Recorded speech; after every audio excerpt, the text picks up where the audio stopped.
One of the things that's going to give you the most consistency when you're chipping is keeping the weight on the left side the entire time. There's two things we're going to go over that I want you to be aware of that can really throw this off though, but I want to make sure as I set up to my chip shot, I have about 60 to 70% of my weight on my left side.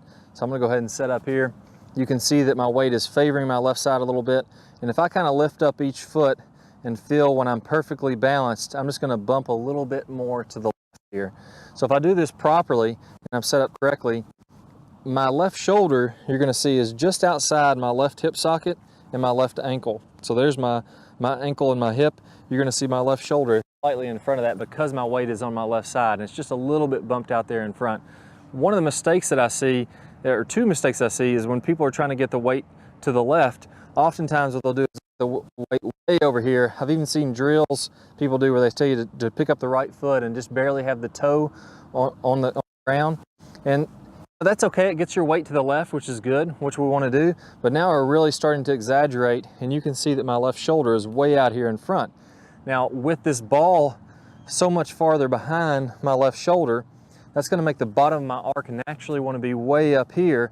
Now I'm going to be chopping down into this ball because my weight is so far left, and naturally the bottom of my arc wants to be way up here in front. So it's going to be very easy to chunk and to hit down too steeply because my weight is so far left. I'm going to be chopping down into the ball. Obviously something that we don't want to do. So we're going to put a weight on the left side, but we want it to be just barely on the left side.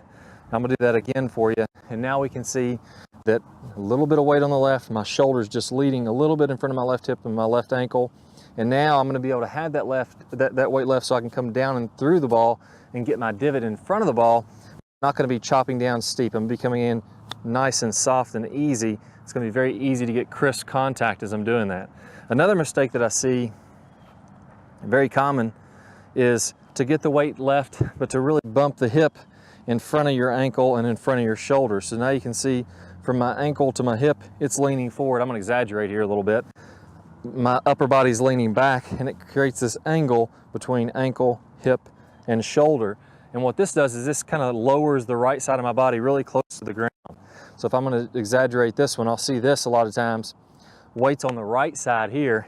My upper body's kind of tilted back, and now everything's really close to the ground behind my ball. Again, the bottom of my arc is going too far behind the ball, and now I'm going to start to scoop up into the ball, maybe completely miss the ball like that, or brush the ground and come up and top the ball. It's going to go shooting across the green, which is going to be very, very difficult to chip consistently again.